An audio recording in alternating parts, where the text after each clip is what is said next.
வணக்கம். இன்றைக்கி என்ன சமையல்னு பார்க்கலாம் வாங்க. எப்பயும் போல் முதல்ல மாம்பழ துண்டுகள் எடுத்து வச்சுக்கலாம். 2 துண்டு மாம்பழம், அடுத்து வறுத்த முட்டை, அது ஒரு 3 துண்டு எடுத்து வச்சுக்கலாம்.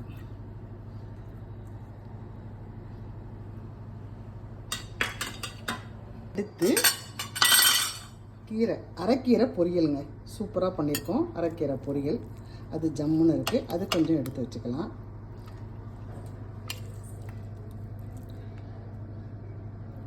ஜோராக தேங்காய் பூ போட்டு அரைக்கீரை பொரியல் பண்ணியிருக்கோம், அதை கொஞ்சம் எடுத்து வச்சுக்கலாம். இன்றைக்கி புளி சாதம் செய்திருக்கோங்க, ஜோராக இருக்குது பாருங்கள், ஜம்முன்னு செய்திருக்கிறோம். இந்த பாத்திரம் ரொம்ப கிண்டுறதுக்கு ரொம்ப வாட்டமாக இருந்ததுங்க.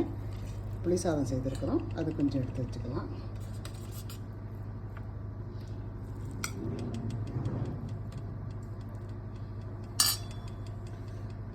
அடுத்து வெள்ளை சாதங்க, வெள்ளை சாதம் கொஞ்சம் எடுத்து வச்சுக்கலாம். ரசம் இல்லைன்னா சரி வராதுங்க, அதனால் வெள்ளை சாதம் கொஞ்சம், அது தனியாக அந்த புளி சாதத்தை சாப்பிட்டுட்டு இந்த வெள்ளை சாதம் சாப்பிட்டுக்கலாம். அது கொஞ்சம் எடுத்து வச்சுக்கலாம்.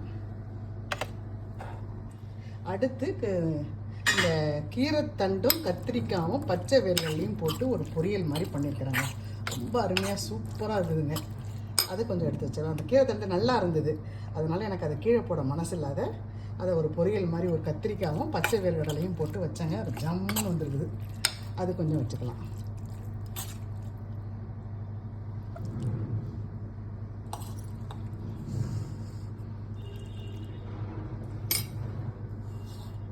எப்பயும் போல் மிளகு ரசம், இந்த வெள்ளை சாதத்துக்கு மிளகு ரசம் கொஞ்சம் போட்டு சாப்பிட்டா ஜம்முன்னு இருக்குங்க, அது கொஞ்சம் எடுத்துக்கலாம்.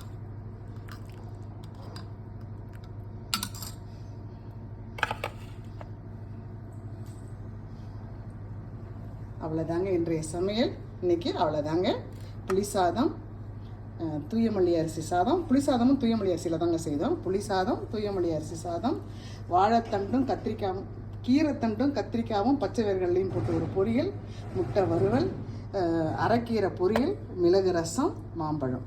பிடிச்சிருந்தவங்க லைக் பண்ணுங்கள், ஷேர் பண்ணுங்கள், கமெண்ட் பண்ணுங்கள். தேங்க்யூ.